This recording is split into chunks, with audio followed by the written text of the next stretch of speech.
الحمد لله رب العالمين نحمده ونستعينه ونؤمن به ونتوكل عليه ونعوذ بالله من شرور أنفسنا ومن سيئات أعمالنا من يهده الله فلا مضل له ومن يضلل فلن تجد له وليا مرشدا اللهم صل على محمد وعلى آل محمد كما صليت على إبراهيم وعلى آل إبراهيم إنك حميد مجيد اللهم بارك على محمد وعلى آل محمد كما باركت على إبراهيم وعلى آل إبراهيم إنك حميد مجيد أما بعد فإن خير الحديث كتاب الله وخير الهدي هدي محمد صلى الله عليه وسلم وشر الأمور محدثاتها وكل محدثة بدعة وكل بدعة ضلالة وكل ضلالة في النار يا أيها الذين آمنوا اتقوا الله حق تقاته ولا تموتن إلا وأنتم مسلمون. സ്നേഹമുള്ള സത്യവിശ്വാസികളെ, വിശ്വാസിനികളെ, ലോകരക്ഷിതാവും പ്രപഞ്ചങ്ങളുടെ പരിപാലകനുമായ അള്ളാഹുവിൻ്റെ ആജ്ഞകളും നിർദ്ദേശങ്ങളും ജീവിതത്തിൻ്റെ എല്ലാ മേഖലകളിലും പാലിക്കണമെന്ന് ഉണർത്തുകയാണ്, ഓർമ്മപ്പെടുത്തുകയാണ്. റഹ്മാനായ റബ്ബ് നമ്മുടെ ഈ കൂടിച്ചേരൽ ഉഖ്റവിയായ ലോകത്ത് ഏറെ നന്മകൾ ലഭിക്കുന്ന അമലുകളിൽ ഉൾപ്പെടുത്തി അനുഗ്രഹിക്കുമാറാകട്ടെ. പ്രിയപ്പെട്ട സത്യവിശ്വാസികളെ, റബീഉൽ അവ്വൽ മാസം വരുമ്പോൾ മഹാനായ റസൂലുള്ളാഹി സ്വല്ലല്ലാഹു അലൈഹി വസല്ലമയോടുള്ള സ്നേഹത്തിന്റെ പേരിൽ നമ്മുടെ നാടുകളിലൊക്കെ നബിദിനാഘോഷം സംഘടിപ്പിക്കാറുണ്ട്. എന്നാൽ യഥാർത്ഥത്തിലുള്ള പ്രവാചകനോടുള്ള മഹബത്ത് എന്ന് പറഞ്ഞാൽ ആ പ്രവാചകൻ പഠിപ്പിച്ച മാർഗം അതേപടി പിൻപറ്റലാണ്. അതല്ലാതെ ദീനിൽ പുതിയ കാര്യങ്ങൾ കൂട്ടിച്ചേർക്കലല്ല എന്നുള്ളത് നമ്മൾ അടിസ്ഥാനപരമായി മനസ്സിലാക്കണം. ഒരു വിശ്വാസിക്ക് നബിദിനാഘോഷം എന്ന് പറയുന്ന ബിദ്അത്തിൽ ഒരിക്കലും അതിൽ പങ്കെടുക്കാൻ കഴിയില്ല. അതെന്തുകൊണ്ട് എന്ന് ചോദിച്ചാൽ 12 കാര്യങ്ങളാണ് അതുമായി ബന്ധപ്പെട്ട് സൂചിപ്പിക്കാനുള്ളത്. അതിൽ ഒന്നാമത്തെ ഒരു കാര്യം എന്ന് പറയുന്നത്, പ്രിയപ്പെട്ടവരെ, അതിലേക്ക് ആ കാര്യങ്ങളിലേക്ക് പ്രവേശിക്കുന്നതിന് മുമ്പ് നമ്മൾ മനസ്സിലാക്കേണ്ടുന്ന ഒരു കാര്യം, ഹബീബായ റസൂലുള്ളാഹി സ്വല്ലല്ലാഹു അലൈഹി വസല്ലമയെ ജീവനേക്കാളേറെ സ്നേഹിക്കാത്തവൻ മുസ്ലിം അല്ല എന്നുള്ളതാണ് അടിസ്ഥാന തത്വം. അതിന് തെളിവെന്താണെന്ന് ചോദിച്ചാൽ, ഒരിക്കൽ മഹാനായ ഉമർ ബിൻ ഖത്താബ് റളിയല്ലാഹു അൻഹു വന്നിട്ട് പ്രവാചകൻ സ്വല്ലല്ലാഹു അലൈഹി വസല്ലമയോട് പറയുകയാണ്, അല്ലാഹുവിന്റെ റസൂലേ, എനിക്ക് എന്നെ കഴിഞ്ഞാൽ, എന്റെ തടി കഴിഞ്ഞാൽ, എന്റെ നഫ്സ് കഴിഞ്ഞാൽ ഏറ്റവും പ്രിയം അങ്ങയോടാണ്. അപ്പൊ മഹാനായ റസൂലുള്ളാഹി സ്വല്ലല്ലാഹു അലൈഹി വസല്ലം പറഞ്ഞത് എന്താണ്? ഓ ഉമറെ, പൂർത്തിയായിട്ടില്ല എന്നുള്ളതാണ്. അപ്പൊ താങ്കളുടെ ഈമാൻ പൂർത്തിയായിട്ടില്ലാണ് എന്നാണ് പറഞ്ഞതിന്റെ മാന. അപ്പോ മഹാനായ ഉമർ റളിയല്ലാഹു അൻഹു തിരിച്ചു പറഞ്ഞു, അല്ലാഹുവിന്റെ റസൂലേ, എനിക്ക് എന്റെ നഫ്സിനേക്കാളും ഈ ലോകത്തുള്ള എല്ലാത്തിനേക്കാളും അങ്ങയെയാണ് മഹബത്ത് എന്ന് തിരിച്ചു പറയുകയാണ്. അപ്പോഴാണ് പ്രവാചകൻ സല്ലല്ലാഹു അലൈഹി വസല്ലമ, ഇപ്പോഴാണ് ഉമറെ എന്റെ ഈമാൻ പൂർത്തിയായത് എന്ന് തിരിച്ചു പറയുകയാണ്. ഇവിടെ നമ്മൾ മനസ്സിലാക്കേണ്ടുന്ന ഒരു കാര്യം എന്താണ്? യഥാർത്ഥത്തിൽ നമ്മളെ സംബന്ധിച്ചിടത്തോളം നമ്മൾ ഈമാനികളാവണമെങ്കിൽ, മുഅ്മിനാവണമെങ്കിൽ, പ്രവാചകൻ സല്ലല്ലാഹു അലൈഹി വസല്ലമയെ ജീവനേക്കാളേറെ, നമ്മുടെ തടിയേക്കാളേറെ നമ്മൾ സ്നേഹിക്കണം എന്ന് പറയുന്നതാണ്. ഇവിടെ നമ്മൾ മനസ്സിലാക്കേണ്ടുന്ന ഒന്നാമത്തെ ഒരു കാര്യം, അള്ളാഹുവിന്റെ റസൂൽ സല്ലല്ലാഹു അലൈഹി വസല്ലം ഈ ദീന് പൂർത്തിയാക്കി. ആ ദീനിൽ നബിദിനാഘോഷം എന്ന് പറയുന്നൊന്നും നമുക്ക് കാണാൻ കഴിയില്ല. കാരണം അള്ളാഹുവിന്റെ ഹബീബ് സല്ലല്ലാഹു അലൈഹി വസല്ലമയാണല്ലോ സ്വർഗരാജ്യത്തേക്ക് ആദ്യമായി പ്രവേശിക്കുന്നത്. ആ പ്രവാചകൻ സല്ലല്ലാഹു അലൈഹി വസല്ലമ കാണിച്ചു തരാത്ത ഒരു സംഗതിയും ഈ ദീനിലില്ല. അത് നമുക്ക് നല്ലതല്ലേ എന്ന് പറഞ്ഞിട്ട് കൊണ്ടാടാനും പാടില്ല. വിശുദ്ധ ഖുർആനിൽ ഒരു ആയത്തിൽ നമുക്ക് കാണാം, അൽയൗമ അക്മൽതു ലക്കും ദീനക്കും വഅത്മംതു അലൈക്കും നിഅമതി വറദീതു ലക്കുമുൽ ഇസ്ലാമ ദീന. ഇന്നേ ദിവസം ഈ ദീനൻ നിങ്ങൾക്ക് പൂർത്തിയാക്കി തന്നിരിക്കുന്നു, കാരണം ആ പ്രവാചകൻ പഠിപ്പിച്ചതേ നമുക്ക് സ്വർഗത്തിലേക്ക് നമ്മളെ കൊണ്ടുചെന്നെത്തിക്കൂ. ആ പ്രവാചകൻ സല്ലല്ലാഹു അലൈഹി വസല്ലം വിരോധിച്ചത് നമ്മളെ നരകത്തിൽ നിന്ന് അകറ്റുകയും ചെയ്യും. അങ്ങനെ കാണിച്ചു തന്ന ഈ ഒരു ദീനിൽ, പൂർത്തിയാക്കി തന്ന ഈ ഒരു ദീനിൽ നബിദിനാഘോഷം നമുക്ക് കാണാൻ കഴിയില്ല. രണ്ടാമത്തെ ഒരു കാര്യം എന്ന് പറയുന്നത്, പ്രവാചകൻ സല്ലല്ലാഹു അലൈഹി വസല്ലം പഠിപ്പിച്ചു തരാത്ത ഒരു കാര്യം, അതെല്ലാം ബിദ്അത്താണ്. അതിന് തെളിവെന്താണ്? വമാ ആതാകുമുർ റസൂലു ഫഖുദൂഹു വമാ നഹാകും അൻഹു ഫൻതഹു. നിങ്ങൾ അല്ലാഹുവിന്റെ റസൂൽ എന്തൊന്നു നിങ്ങൾക്ക് നൽകിയോ അതിനെ നിങ്ങൾ മുറുകെ പിടിക്കുക, എന്തൊന്നിനെ വിരോധിച്ചുവോ അതിൽ നിന്ന് നിങ്ങൾ അകന്നു നിൽക്കുകയും ചെയ്യുക എന്നുള്ളത് നമ്മൾ കൃത്യമായി മനസ്സിലാക്കണം. ഉമ്മുൽ മുഅ്മിനീൻ ആയിഷ റളിയല്ലാഹു അൻഹ സൂചിപ്പിക്കുന്ന ഒരു ഹദീസിൽ നമുക്ക് കാണാൻ കഴിയും, മൻ അഹ്ദഥ ഫീ അംരിനാ ഹാദാ മാ ലൈസ മിൻഹു ഫഹുവ റദ്ദു. ഈ ദീനിന്റെ വിഷയത്തിൽ ആരെങ്കിലും ഒരു കുറ്റം നിർമ്മിതി ഉണ്ടാക്കിയാൽ അത് തള്ളപ്പെടേണ്ടതാണ്. പ്രവാചകൻ സല്ലല്ലാഹു അലൈഹി വസല്ലം പറഞ്ഞതായി ഉമ്മുൽ മുഅ്മിനീൻ ആയിഷ റളിയല്ലാഹു അൻഹ പഠിപ്പിച്ചതായിട്ട് നമുക്ക് കാണാൻ കഴിയും. മൂന്നാമത്തെ ഒരു കാര്യം നമുക്കറിയാം, പ്രവാചകൻ സല്ലല്ലാഹു അലൈഹി വസല്ലമയുടെ ദർസിൽ വെച്ചുകൊണ്ട് പ്രവാചകന്റെ ശറഫാക്കപ്പെട്ട തിരുനാവിനാൽ ഈ 4 ഖലീഫമാർ അവര് സ്വർഗാവകാശികളാണ് എന്ന് പറഞ്ഞിട്ടുണ്ട്. നമുക്ക് കാണാം, അബൂബക്കറും ഫിൽ ജന്ന, ഉമറും ഫിൽ ജന്ന, ഉസ്മാനും ഫിൽ ജന്ന, അലിയും ഫിൽ ജന്ന എന്ന് പേരെടുത്ത് പറഞ്ഞിട്ടുണ്ട് റളിയല്ലാഹു അൻഹു. ഇവരാരും ഈ ഉത്തമരായ ഈ നേതാക്കന്മാരാരും ഖലീഫമാരാരും നബിദിനാഘോഷം നടത്തിയിട്ടില്ല എന്നുള്ളത് നമുക്ക് കാണാൻ കഴിയും. എത്രത്തോളം എന്ന് പറഞ്ഞാൽ, പ്രവാചകൻ സല്ലല്ലാഹു അലൈഹി വസല്ലം ഇങ്ങനെ പഠിപ്പിച്ചിട്ടുണ്ട്, ഫഇന്നഹു മൻ യഈശ് മിൻകും ബഅദി ഫസയറാ ഇഖ്തിലാഫൻ കതീറ. എനിക്ക് ശേഷം ജീവിക്കുന്ന നിങ്ങൾ ആരൊക്കെയുണ്ട് അവരൊക്കെയും ഒരുപാട് ഇഖ്തിലാഫുകളെ കാണാൻ കഴിയും, ഭിന്നതകളെ കാണാൻ കഴിയും. അതുകൊണ്ട് അപ്പൊ നിങ്ങൾ എന്താ ചെയ്യേണ്ടത്? ഞാൻ ഇതിലൊക്കൊന്നും ഇല്ല എന്ന് പറഞ്ഞുകൊണ്ട് മടങ്ങുകയല്ല വേണ്ടത്. പിന്നെയോ, ഫഅലൈക്കും ബിസുന്നതി, നിങ്ങൾ എന്റെ ചര്യയെ മുറുകെ പിടിക്കണം. വസുന്നത്തിൽ ഖുലഫായിൽ മഹ്ദിയീൻ റാഷിദീൻ, സച്ചരിതരായ ഖുലഫാകളുടെ മാർഗത്തെ നിങ്ങൾ പിന്തുടരണം. വഇയ്യാക്കും വമുഹ്ദസാത്തുൽ ഉമൂർ, പുത്തൻ നിർമ്മിതികളെ നിങ്ങൾ കരുതിയിരിക്കണം. ഫഇന്ന കുല്ല മുഹ്ദസത്തിൻ ബിദ്അ, എല്ലാ പുത്തനാചാരങ്ങളും അതെന്താണ്? അത് ലലാലത്താണ്. ആ ലലാലത്തുകളെല്ലാം നരകത്തിലേക്കാണ് ചെന്നെത്തിക്കുന്നത് എന്ന് നമുക്ക് കാണാൻ കഴിയും. നാലാമത്തെ ഒരു കാര്യം, പ്രിയപ്പെട്ടവരെ, ഹബീബായ റസൂലുള്ളാഹി സ്വല്ലല്ലാഹു അലൈഹി വസല്ലമയുടെ വഫാത്തിന് ശേഷം മഹദിമാർ, ആ പ്രവാചകന്റെ ഭാര്യമാർ ജീവിച്ചിരുന്നു, നമ്മുടെ ഉമ്മമാർ ജീവിച്ചിരുന്നിട്ടുണ്ട്.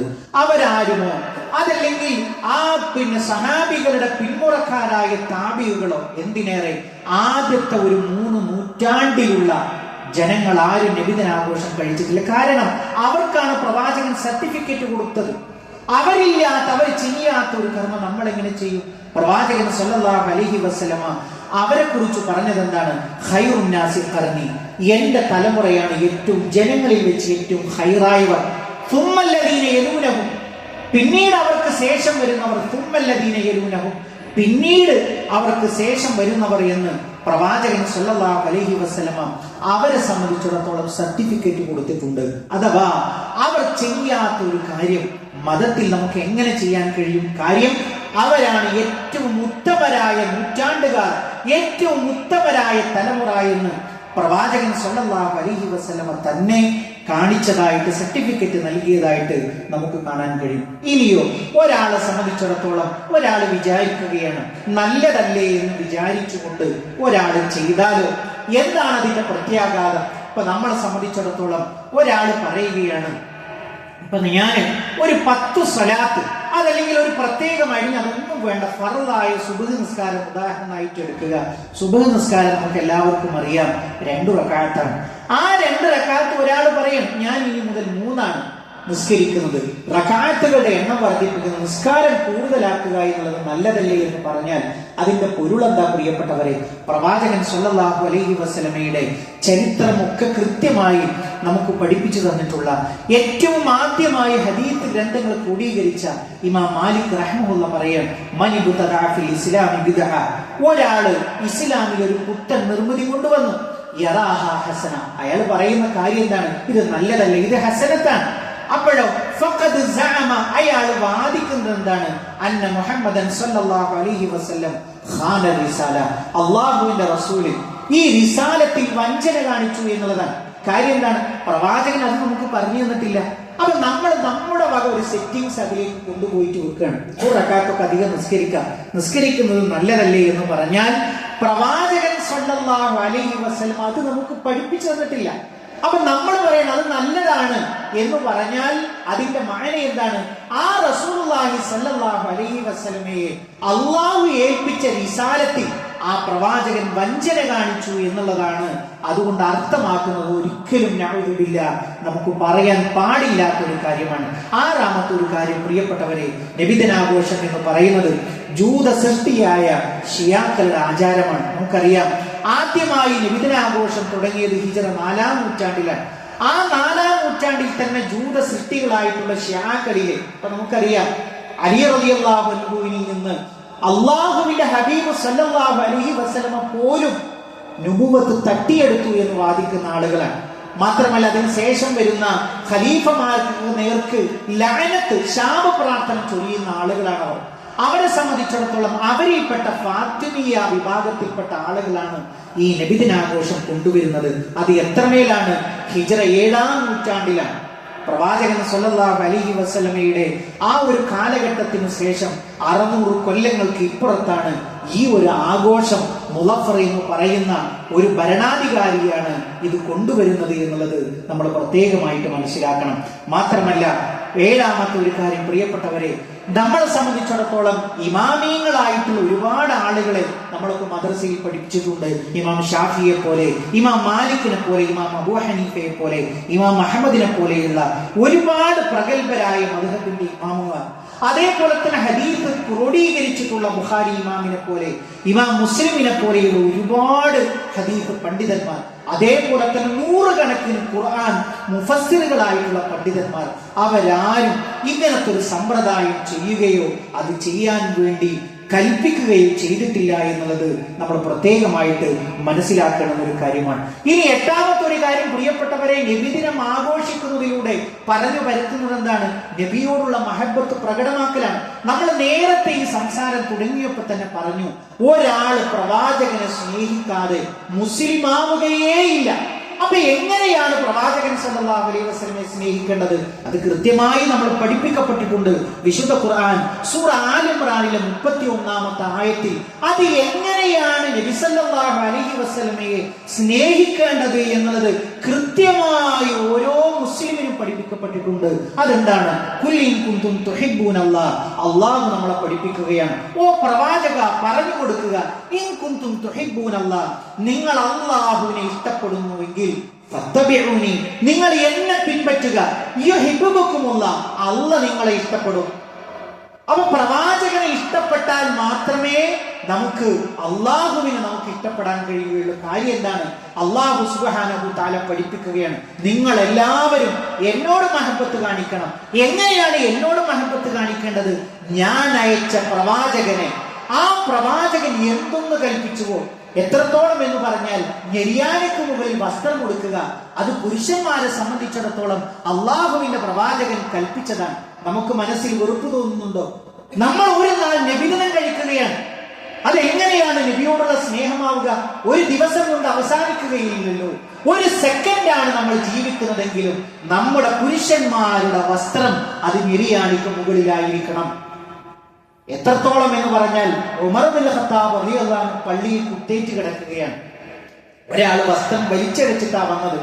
അപ്പൊ പറഞ്ഞു, ആ കുത്തേറ്റ് കിടക്കുന്ന വേളയിൽ പോലും മഹാനായ ഉമർ ഇബ്നുൽ ഖത്താബ് റളിയല്ലാഹു അൻഹു പറഞ്ഞ എന്താണ്? വസ്ത്രം നേരെയാക്കുന്നതാണ്. നമ്മൾ ആലോചിച്ചു നോക്കൂ, നബിദിനക്കാരായ ആളുകളോട് ഇതാരെങ്കിലും പറഞ്ഞു കൊടുക്കുന്നുണ്ടോ? ഭക്ഷണം കഴിക്കുന്ന വേളയിൽ എല്ലാവരും സദസ്സ് കൂടി ഭക്ഷണം കഴിക്കുക. അപ്പോഴോ നമ്മുടെ നാടിന്റെ ഒരു സിസ്റ്റം ഉണ്ട്, ഒരു കൾച്ചർ ഉണ്ട്. എന്താണ്? ഭക്ഷണം കഴിക്കുന്നത് വലത് കൈ കൊണ്ടാണെങ്കിലും വെള്ളം കുടിക്കുന്ന ഏത് കൈ കൊണ്ടാണ്? ഇടത് കൈ കൊണ്ടാണ്. മിക്കവാറും ആളുകൾ ശ്രദ്ധിച്ചാൽ മനസ്സിലാക്കാൻ കഴിയും. ചില പഴമക്കാരായ ആൾക്കാർ, വൃദ്ധരായ ആളുകൾ ശ്രദ്ധിച്ചെങ്കിൽ മാത്രം. നിങ്ങൾ ആലോചിച്ച് നോക്കൂ, അള്ളാഹുവിന്റെ റസൂൽ സല്ലല്ലാഹു അലൈഹി വസല്ലം പറഞ്ഞൊരു കാര്യം എന്താണ്? ഭക്ഷണം കഴിക്കുന്നതും കുടിക്കുന്നതും നിങ്ങൾ വലതുകൊണ്ടായിരിക്കണം. ഇടതുകൊണ്ട് കുടിക്കുന്നവനും കഴിക്കുന്നവനും പിശാചിന്റെ കൂട്ടാളിയാണെന്ന് പറഞ്ഞു. ഈ ഒരു മാതൃക നമുക്ക് കാണാൻ കഴിയും. ഒരു ദിവസം പ്രവാചകനോടുള്ള മഹബത്ത് 1 മണിക്കൂറിൽ ജാഥയായി, മുദ്രാവാക്യമായി, താളമേളങ്ങളായി അവതരിപ്പിച്ച് അവർ കിടന്നുറങ്ങ്. യഥാർത്ഥത്തിൽ മുഅ്മിനെ സംബന്ധിച്ചിടത്തോളം എന്താണ്? 1 സെക്കൻഡാണ് അള്ളാഹു ദുനിയാവിൽ തന്നത്. 1 ഗ്ലാസ് വെള്ളം തന്നു. അവൻ എന്താ ചെയ്യേണ്ടത്? ആ ഹബീബിനെ ഓർക്കും. ആ ഹബീബിനെ ഓർക്കും. 1 നേരം പോലും അതിൽ നിന്ന് വിട്ടു നിൽക്കാൻ കഴിയില്ല. എന്തൊരു നല്ല നേരം, എന്തൊരു കാര്യം ചെയ്യുമ്പോഴും ബിസ്മില്ല കൊണ്ട് തുടങ്ങുന്നു. ആരോർക്കുന്നു അത്? ബാത്റൂമിലേക്ക് കയറുമ്പോ അല്ലെ, ഇടത് കാല് വെച്ച് കയറണം, അവിടെ പ്രാർത്ഥനയുണ്ട്. പള്ളിയിലേക്ക് കയറുമ്പോ വലതുകാല് വെച്ച് കയറണം, അവിടെ പ്രാർത്ഥനയുണ്ട്. ഭക്ഷണം കഴിക്കുമ്പോ ബിസ്മില്ല ചൊല്ലണം, ഒളു എടുക്കുമ്പോ ബിസ്മില്ല ചൊല്ലണം. എവിടെയാണ് ആ പ്രവാചകൻ ഇല്ലാത്തത്? പ്രവാചകനെ എങ്ങനെ 1 ദിവസത്തിൽ മാത്രം സ്നേഹിക്കും? ഒരു മുഅ്മിനെ സംബന്ധിച്ചിടത്തോളം അവന്റെ ഓരോ സെക്കൻഡിലും ആ പ്രവാചകനോടുള്ള മഹബത്തുണ്ട്. കാര്യം എന്താണ്? ഈ ആയത്ത് അതാണ് പഠിപ്പിച്ചത്. നിങ്ങൾ അള്ളാഹുവിനെ ഇഷ്ടപ്പെടുന്നുവെങ്കിൽ എന്നെ ഇഷ്ടപ്പെടുക, ആ പ്രവാചകനെ ഇഷ്ടപ്പെടുക, ഇത്തിബാഅ് ചെയ്യുക എന്ന് പറഞ്ഞാൽ എന്താണ്? പ്രവാചകൻ കൽപ്പിച്ചതെന്തോ അത് മുഴുവനായിട്ട് ജീവിതത്തിലേക്ക് കൊണ്ടുവരിക. താടി വെക്കുക എന്ന് പറയുന്നത് എന്താണ്? ഹബീബുനാ റസൂലുള്ളാഹി സ്വല്ലല്ലാഹു അലൈഹി വസല്ലമയുടെ കൽപ്പനയാണ്. ആണുങ്ങളെ, നിങ്ങൾ താടി വളർത്തൂ, നിങ്ങൾ മീശ ചെറുതാക്കൂ. ആരുടെ കൽപ്പനയാണ്? അള്ളാഹുവിന്റെ റസൂൽ സല്ലല്ലാഹു അലൈഹി വസല്ലമയുടെ കൽപ്പനയാണ്. അത് വടിച്ചു കളഞ്ഞിട്ട് ഞാൻ നബിയെ സ്നേഹിക്കുന്നവനാണെന്ന് പറഞ്ഞാൽ ആ പ്രവാചകനോടുള്ള മഹബത്താകുമോ? ആലോചിച്ചു നോക്കൂ പ്രിയപ്പെട്ടവരെ. നമ്മുടെ നേർക്കല്ലേ ഈ സ്നേഹപ്രകടനം തിരിഞ്ഞുകുത്തുന്നത്? ഞാനിതാ പറഞ്ഞത്, കലാപ്രകടനങ്ങളും പാട്ടുകളും ഖവാലികളും കാവയുമാണ് പ്രവാചക സ്നേഹമെങ്കിൽ ആ പ്രവാചക സ്നേഹത്തോടൊപ്പം നമ്മളില്ല. 1400 കൊല്ലങ്ങൾക്ക് അപ്പുറത്തേക്ക് ഈ ചങ്ങല മുട്ടുകയില്ല. കാരണം ആ പ്രവാചകൻ പഠിപ്പിച്ചിട്ടില്ല. കാരണം പ്രവാചകൻ പഠിപ്പിച്ച പ്രവാചക സ്നേഹം എന്ന് പറയുന്നത് ആ നബി എന്തൊന്ന് ചെയ്തുവോ അത് ജീവിതത്തിൽ പുലർത്തലാണ്. അത് എന്തൊന്ന് വിരോധിച്ചുവോ അത് ജീവിതത്തിൽ നിന്ന് മാറ്റിവെക്കലാണ് എന്നുള്ളത് നമ്മൾ മനസ്സിലാക്കണം. ഇനിയോ പ്രിയപ്പെട്ടവരെ, പ്രവാചകനെ ഇതേപോലെ തന്നെ പ്രവാചക ദിനം, നബിദിനങ്ങൾ ആഘോഷിക്കുന്ന ഒരു സമൂഹം കഴിഞ്ഞുപോയിട്ടുണ്ട്. അവരാരാണ്? ഒരു പ്രവാചകന്റെ ജന്മദിനം ആഘോഷിക്കുക എന്ന് പറയുന്നത് അത് ജൂത ക്രിസ്ത്യാനികളുടെ ആചാരമാണ്. നമുക്കറിയാം, നമ്മളൊക്കെ പള്ളി പെരുന്നാളുകൾ കണ്ടിട്ടുണ്ട്. നമ്മുടെ നാടുകളിൽ വ്യാപകമല്ലെങ്കിലും തെക്കുഭാഗങ്ങളിൽ, നമ്മുടെ സംസ്ഥാനത്തിന്റെ തന്നെ തെക്കുഭാഗങ്ങളിൽ ജോലി ചെയ്യുന്ന അതല്ലെങ്കിൽ യാത്ര ചെയ്യുന്ന ആളുകൾക്ക് കാണാൻ കഴിയും. പള്ളികളൊക്കെ അലങ്കരിച്ച് ദീപാലങ്കാരങ്ങളുടെ അകമ്പടിയോടുകൂടിയാണ് അവർ ആഘോഷങ്ങൾ നടത്താറുള്ളത്. പ്രിയപ്പെട്ടവരെ, ഇതിൽ പഴമക്കാരായിട്ടുള്ള ആളുകളുണ്ടല്ലോ. എത്ര കൊല്ലമായി നമ്മുടെ പള്ളികൾ അലങ്കരിക്കാൻ തുടങ്ങിയിട്ട് നബിദിനത്തിന്റെ പേരിൽ? ഒന്ന് ആലോചിച്ചു നോക്കൂ. എത്ര കൊല്ലമായി ഈ പള്ളികൾ അലങ്കരിക്കാൻ? റബീഉൽ അവ്വൽ മാസം വരുമ്പോ പള്ളികൾ ട്യൂബിട്ട് അതേപോലെ തന്നെ ബൾബിട്ട് അലങ്കരിക്കുന്ന എത്ര കൊല്ലത്തെ പ്രായമുണ്ട്? അപ്പൊ നമ്മൾ ആലോചിച്ചു നോക്കുക. അന്ന് ഇല്ലാത്ത ഒരു സമ്പ്രദായം, 10 കൊല്ലങ്ങൾക്കപ്പുറം നമുക്കറിയാത്തൊരു സമ്പ്രദായം ദീനിന്റെ പേരിൽ നമുക്ക് കൊണ്ടുവരാൻ പറ്റുമോ? ദീനിന്റെ പേരിൽ നമുക്ക് കൊണ്ടുവരാൻ പറ്റുമോ? അത് കൊണ്ടുവരിക വഴി നമ്മൾ പറഞ്ഞു വരുത്തുന്നത് എന്താണ്? ചെയ്യാതെ പറയാതെ ചെയ്യുന്നത് എന്താണ്? ആ പ്രവാചകൻ ഇതൊന്നും അറിയില്ല. ആ പ്രവാചകൻ ഇതൊന്നും പഠിപ്പിച്ചു തന്നിട്ടില്ല. എന്നാലോ നമ്മൾ ഇതൊക്കെ നല്ല കാര്യമല്ലേ എന്ന് ചെയ്യുമ്പോൾ നമ്മളൊരു കേമത്തരം പറച്ചിലാണ്. നഊദുബില്ലാ. അത് ദീനിൽ അതിന്റെ ഒരു ഹുക്മ എന്ന് പറയുന്നത് നരകത്തിൽ ഒരു സീറ്റ് ഉറപ്പിക്കുന്നതിന് തുല്യമാണ് എന്നുള്ളതാണ്. 10ാമത്തെ ഒരു കാര്യം സൂചിപ്പിക്കുവാനുള്ളത്, പ്രിയപ്പെട്ടവരെ, ഭൂരിപക്ഷം ആളുകളൊക്കെ ചെയ്യുന്നില്ലേ? നമ്മൾ എങ്ങനെയാണ് അതിൽ നിന്നൊക്കെ മാറി നിൽക്കുക, അല്ലെങ്കിൽ അതിൽ നിന്നൊക്കെ നമ്മൾ എങ്ങനെയാണ് വിട്ടുനിൽക്കാൻ കഴിയുക എന്ന് ചില ആളുകളെങ്കിലും ചോദിക്കുമ്പോൾ അല്ലാഹു സുബ്ഹാനഹു തആലയുടെ ഒരു വാചകമുണ്ട്. വഇൻ തുതിഉ അക്തറ മൻ ഫിൽ അർളി, ഭൂമിയിലുള്ള ഭൂരിഭാഗം ആളുകളെയും നീ അനുസരിക്കുകയാണെങ്കിൽ യുളിലൂക അൻ സബീലില്ലാ, അവരൊക്കെ എന്താ ചെയ്യുക? അള്ളാന്റെ മാർഗത്തിൽ നിന്ന് നിന്നെ തെറ്റിക്കുക ചെയ്യുക. നിങ്ങൾ നോക്കൂ, ഒരു 5 നേരം നിസ്കരിച്ചാൽ തന്നെ മതി. ഓ വലിയൊരു നിസ്കാരക്കാരൻ എന്ന് പറയും, അല്ലെങ്കിൽ ഓരോ വലിയൊരു നിസ്കാരക്കാരത്തി എന്ന് പറയും, അല്ലെങ്കിൽ ഇസ്ലാമിന്റെ ഷിആറുകളൊക്കെ ധരിച്ചിങ്ങനെ ഓനൊരു മൗലിയരാണ്, അല്ലെങ്കിൽ ഓനൊരു വലിയൊരു നമ്മളെന്താ ഒന്ന് മുസ്ലിങ്ങളല്ലേ, നമ്മളൊക്കെ ഇസ്ലാമികളല്ലേ എന്നൊക്കെ പറഞ്ഞ് കളിയാക്കുന്ന ഒരു രൂപത്തിലേക്ക് കൊണ്ടുവരും. അതുകൊണ്ട് പ്രിയപ്പെട്ടവരെ, നാട്ടുകാരെന്ത് ചെയ്യുന്നു എന്നുള്ളതല്ല, ഖബറിൽ ഞാൻ തനിച്ചാണ്, ഞാൻ അല്ലാഹുവിന് കൃത്യമായി ഇതിനൊക്കെ ജവാബ് പറയേണ്ടത് എന്നുള്ള ഒരു ബോധ്യമാണ് പ്രിയപ്പെട്ടവരെ ദീനി വിഷയത്തിൽ നമ്മൾ കൊണ്ടു നടക്കേണ്ടത് എന്ന് മാത്രമാണ് അതുമായി ബന്ധപ്പെട്ട് സൂചിപ്പിക്കുവാനുള്ളത്. റഹ്മാനായ റബ്ബ് നമ്മൾ അനുഗ്രഹിക്കുമാറാകട്ടെ.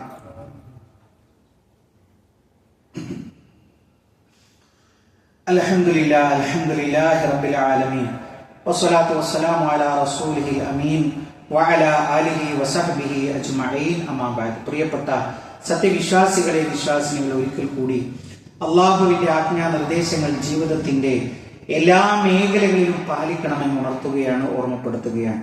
പ്രിയപ്പെട്ട സത്യവിശ്വാസികളെ, സഹോദരങ്ങളെ, നമ്മൾ പറഞ്ഞു വരുന്നത് നമ്മുടെ സമൂഹത്തിൽ ആഴത്തിൽ വേരൂന്നിയിട്ടുള്ള ഒരു പുത്തനാചാരത്തെ കുറിച്ചാണ്. നബിദിനാഘോഷം എന്ന് പറഞ്ഞിട്ട് നബിദിനത്തിന്റെ പേരിൽ അള്ളാഹുവിന്റെ റസൂലിനോടുള്ള മഹബത്ത് എന്ന പേരിൽ പ്രകടമാക്കുന്ന ചില തിന്മകളെ കുറിച്ചാണ് നമ്മൾ മനസ്സിലാക്കിയത്.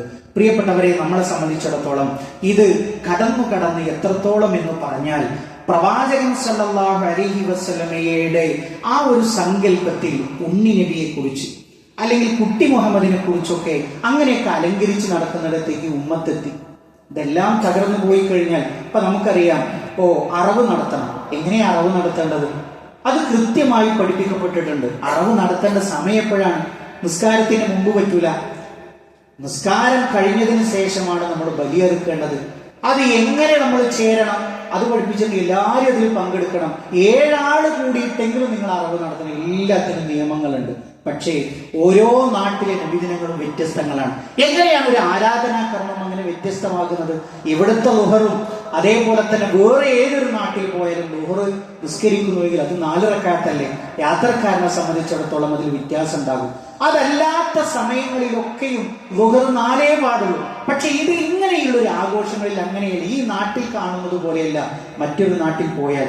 ഇങ്ങനെ ഓരോ തരത്തിലുള്ള ഓരോ സംഗീതങ്ങളുടെയും അതേപോലെ തന്നെ വഴിമുടക്കുന്ന തകർപ്പൻ റാലികളുടെയും ഒക്കെ ഭാഗം അള്ളാഹുവിന്റെ റസൂൽ സല്ലല്ലാഹു അലൈഹി വസല്ലമ പറഞ്ഞ കാര്യം തന്നെ, ഏറ്റവും പ്രിയങ്കരമായ ഒരു കാര്യം തന്നെ വഴിയിൽ നിന്ന് മ്ലേച്ഛതകളെ നീക്കം ചെയ്യുക എന്നുള്ളതാണ്. എന്നാൽ ഇത്തരമുള്ള ആഘോഷത്തിന്റെ പേരിൽ എത്രയോ ആളുകളെ പ്രയാസപ്പെടുത്തുന്ന രൂപത്തിലേക്ക് കാര്യങ്ങൾ വഴിമാറിക്കൊണ്ടിരിക്കുന്നു എന്നുള്ളതാണ്.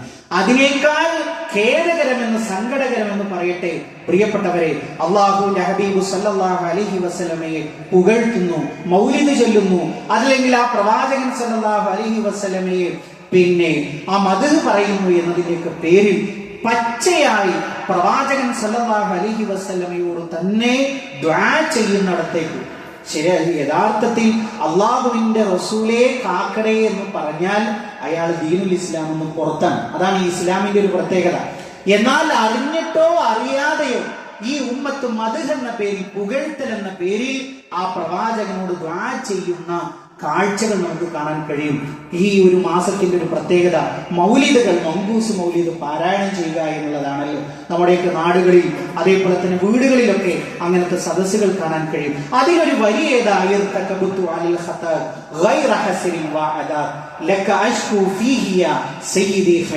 ഒരു സാമ്പിൾ ആയ ഒരു വരിയാണ്. ഞാൻ വാഹനം കയറി അലൽ ഖത്താ, തെറ്റിന്റെ വാഹനത്തിലാണ് ഞാൻ കയറിയത്. അത് എത്രയാണ്, അതിന്റെ അടട് എത്രയാണ്, എണ്ണം എത്രയാണെന്ന് എനിക്കറിയില്ല. അങ്ങനെ പറഞ്ഞാൽ എന്താ? ഒരുപാട് തെറ്റുകൾ ഞാൻ ചെയ്തു. അതുകൊണ്ട് ഞാൻ നിന്നോട് ശകാവത്ത് നടത്തുന്നു, പരാതി പറയുന്നു, ആവലാതി പറയുന്നു. ആരോട് നമ്മൾ വിചാരിച്ചത്? അള്ളാഹിനോടാണ്. പാപം പൊറുക്കാൻ ഒരു മുസ്ലിം ആരോടാണ് ദുആ ചെയ്യേണ്ടത്? നിങ്ങൾ നോക്കൂ, അള്ളാഹിനോട് നല്ല മറുപടി. എന്നാൽ ഈ വരിയുടെ അവസാനം എന്താണ്? ഖൈറായ നബിയെ, നേതാവായ നബിയെ, അങ്ങന്റെ പാപം പുറത്തു തരണേ എന്നാണ്. ഇത് ഹഖീഖത്തിലാണെങ്കിൽ, യഥാർത്ഥത്തിലാണെങ്കിൽ അവൻ ദീനിൽ നിന്ന് പുറത്തു പോകുന്ന കാര്യമാണ്. അള്ളാന്റെ പടപ്പുകളോട് പാപം പുറത്തു തരാൻ, അല്ലെ? അള്ളാന്റെ ഒരു പേരെന്താ പ്രിയപ്പെട്ടവരെ? ഗഫൂർ എന്നാണ്, ഗഫാർ എന്നാണ്. അത് അള്ളാഹ്ക്ക് മാത്രം അവകാശപ്പെട്ട കഴിവാണ്. ആ കഴിവ് അള്ളാഹുവിന്റെ ഒരു പ്രവാചകന് വകവെച്ചു കൊടുത്താൽ അതിന്റെ ഹുക്കം എന്താ പ്രിയപ്പെട്ടവരെ?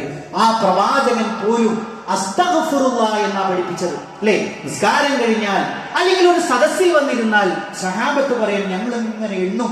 പ്രവാചകൻ പറയും അസ്തഗ്ഫിറുല്ലാഹ്. ചില സമയത്ത് അത് 70 ആകും, ചില സമയത്ത് അത് 100 ആകും. ഒരു പാപവും ചെയ്യാത്ത ആ പ്രവാചകൻ പോലും അങ്ങനെ മാതൃക കാണിച്ചത് എന്തിനാണ്? നമ്മളും അങ്ങനെ ചെയ്യാൻ വേണ്ടിയിട്ടാണ്. ആ പ്രവാചകൻ അള്ളാഹിനോട് ദുആ ചെയ്തുവെങ്കിൽ പ്രവാചകനോടുള്ള യഥാർത്ഥത്തിലുള്ള മഹബത്ത് എന്താണ്?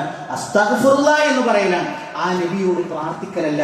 അതുകൊണ്ട് പ്രിയപ്പെട്ടവരെ, ഏത് കണക്കിലൂടെ നോക്കിയാലും ഒരിക്കലും നമുക്ക് അംഗീകരിക്കാൻ കഴിയാത്ത ഒരു ആഘോഷമാണ് ഈ ഒരു മാസത്തിന്റെ പേരിൽ നടന്നുകൊണ്ടിരിക്കുന്നത് എന്നുള്ളത് നമ്മൾ പ്രത്യേകം മനസ്സിലാക്കുക. നമ്മളെ സംബന്ധിച്ചിടത്തോളം ആളുകളുടെ എണ്ണമോ വണ്ണമോ ബലമോ അതിന്റെ അലങ്കാരങ്ങളോ ഒന്നുമല്ല. പ്രമാണമാണ് അതിന്റെ മുമ്പിലൊക്കെ വരേണ്ടത്. ആ പ്രമാണത്തിൽ കൃത്യമായി നമ്മൾ കാണിച്ചിട്ടുണ്ട് അള്ളാഹുവിന്റെ ഹബീബ് സല്ലല്ലാഹു അലൈഹി വസല്ലമയെ എങ്ങനെ സ്നേഹിക്കണമെന്ന്. അത് സ്നേഹിക്കാത്ത ആളുകളെ സംബന്ധിച്ചിടത്തോളം, സ്നേഹം എന്ന പേരിൽ കാട്ടിക്കൂട്ടിയ ആളുകളെ സംബന്ധിച്ചിടത്തോളം ഒരു കാഴ്ച കൂടി പറഞ്ഞുകൊണ്ട് അവസാനിപ്പിക്കട്ടെ. ഹൗദുൽ കൗസറിന്റെ അടുക്കൽ വെച്ചുകൊണ്ട് അള്ളാഹുവിന്റെ റസൂൽ സല്ലല്ലാഹു അലൈഹി വസല്ലം ആ ശറഫാക്കപ്പെട്ട പാനീയം ഒഴിച്ചു കൊടുക്കുകയാണ്. അത് പ്രവാചകൻ സല്ലല്ലാഹു അലൈഹി വസല്ലമക്ക് മാത്രം നൽകപ്പെട്ടിട്ടുള്ള ഒരു സവിശേഷതയാണ്. അതിന്റെ വർണ്ണനകളിലേക്ക് ഞാൻ കടന്നു പോകുന്നില്ല. പാലിനേക്കാൾ വെളുത്തതും തേനിനേക്കാൾ മധുരമുള്ളതും നക്ഷത്രങ്ങളുടെ അത്രയും എണ്ണ കോപ്പകളുണ്ട് അതിൽ. എന്നിട്ട് ഉമ്മത്തീങ്ങൾക്ക് അതിങ്ങനെ കോരിക്കൊടുക്കുകയാണ്. ഇപ്പൊ കോരിക്കൊടുക്കുന്നതിനിടക്ക് അള്ളാഹുവിന്റെ റസൂലിനും ആ ഉമ്മത്തിനും ഇടക്ക് സല്ലല്ലാഹു അലൈഹി വസല്ലമക്കിടയിൽ ഒരു മറയിടപ്പെടുകയാണ്. അപ്പോഴോ പ്രവാചകൻ സല്ലല്ലാഹു അലൈഹി വസല്ലം ചോദിക്കുകയാണ്, അല്ലാഹ് എന്തിനാണ് ഞങ്ങൾക്കിടയിൽ ഒരു മറ? അപ്പോ അരുളപ്പാടുണ്ടാവുകയാണ്. എന്താ പറഞ്ഞു കൊടുക്കുന്നത്? ഓ മുഹമ്മദേ, താങ്കൾ പോന്നതിന് ശേഷം, താങ്കളുടെ ഉമ്മത്തിൽ നിന്ന് പോന്നതിന് ശേഷം എന്തെല്ലാം പുതിയ ആചാരങ്ങളാണ് ഇവർ ഉണ്ടാക്കിയത് എന്ന് പറയുകയാണ്. അപ്പൊ ആ പ്രവാചകൻ സല്ലല്ലാഹു അലൈഹി വസല്ലം എന്തു പറയുമെന്നാണ് നിങ്ങൾ ധരിച്ചിട്ടുള്ളത്? സാരല്ല, പോട്ടെ എന്നല്ല. പിന്നെയോ ആ പ്രവാചകൻ സല്ലല്ലാഹു അലൈഹി വസല്ലം തന്നെ പറയും, സുഹുഖൻ സുഹുഖൻ ലിമൻ ബദ്ദല ബഅദി, നശിച്ചു പോവട്ടെ, അകന്നു പോവട്ടെ, എനിക്ക് ശേഷം എന്റെ ദീനിൽ കൂട്ടിക്കലർത്തിയവരെ അകന്നുപോ എന്നാണ് ആ പ്രവാചകൻ പോലും പറയുന്നുവെങ്കിൽ പ്രിയപ്പെട്ടവരെ, ഇതിന്റെ ആഖിറത്തിലുള്ള പരിമിതി എത്രമാത്രമുണ്ട് എന്നുള്ളത് നമ്മൾ മനസ്സിലാക്കുക. എല്ലാ താളമേളങ്ങളും അവസാനിക്കുമ്പോൾ, എല്ലാ ബഹളങ്ങളും അവസാനിക്കും. എവിടെ? നമ്മളെ ഖബറിലേക്ക് എത്തിക്കുമ്പോൾ അവിടെ നിന്ന് തുടങ്ങുന്ന അനുഭവങ്ങളാണ് പ്രിയപ്പെട്ടവരെ ഇവിടെ വിശദീകരിക്കപ്പെട്ടത്. കാര്യങ്ങൾ അതിന്റെ ഗൗരവത്തോടു കൂടി മനസ്സിലാക്കുക. റഹ്മാനായ റബ്ബ് ഈ ലോകത്തും വിജയം വരിക്കുന്ന മുഅ്മിനീങ്ങളിൽ മുത്തഖീങ്ങളിൽ നമ്മളെ എല്ലാവരെയും ഉൾപ്പെടുത്തി അനുഗ്രഹിക്കുമാറാകട്ടെ. ഇതേപോലെ അവന്റെ ജന്നാത്തുൽ ഫിർദൗസിൽ ഒരുമിച്ചിരിക്കാനുള്ള ഭാഗ്യം നൽകി അള്ളാഹു നമ്മളെ എല്ലാവരെയും അനുഗ്രഹിക്കുമാറാകട്ടെ. റഹ്മാനായ റബ്ബേ, ഞങ്ങളുടെ കൂട്ടത്തിൽ രോഗങ്ങളെ കൊണ്ട്, വേദനകളെ കൊണ്ട്, മാറാവ്യാധികളെ കൊണ്ട് കഷ്ടപ്പെടുന്ന ഒട്ടനവധി ആളുകളുണ്ട്. അള്ളാഹുവേ, എല്ലാവർക്കും മാനസികവും ശാരീരികവുമായ ശിഫ നീ പ്രദാനം ചെയ്യണമേ റഹ്മാനെ. അള്ളാഹുവേ, ഞങ്ങളുടെ കുടുംബ ജീവിതത്തിൽ സന്തോഷത്തെ നീ പ്രദാനം ചെയ്യണമേ റഹ്മാനെ. അള്ളാഹുവേ, സാലിഹായ മക്കളെ ഞങ്ങൾക്ക് നീ പ്രദാനം ചെയ്യണമേ റഹ്മാനെ. അള്ളാഹുവേ, ഞങ്ങളുടെ ഇണകളിൽ കൺകുളിർമയെ നീ പ്രദാനം ചെയ്യണമേ റഹ്മാനെ. അള്ളാഹുവേ, ഞങ്ങളുടെ മാതാപിതാക്കൾക്ക് നീ പുറത്തു കൊടുക്കണമേ റഹ്മാനെ. അല്ലാഹുമ്മ ഗ്ഫിർ ലിൽ മുഅ്മിനീന വൽ മുഅ്മിനാത്ത് വൽ മുസ്ലിമീന വൽ മുസ്ലിമാത്ത് അൽ അഹ്യാഇ മിൻഹും വൽ അംവാത്ത് ഇന്നക മുജീബു ദഅവാതി യാ ഖാദിയൽ ഹജാത്ത്. اللهم اجرنا من النار، اللهم اجرنا من النار. اللهم ربنا تقبل منا انك انت السميع العليم وتب علينا انك انت التواب الرحيم. امين امين برحمتك يا ارحم الراحمين. اللهم صل على محمد.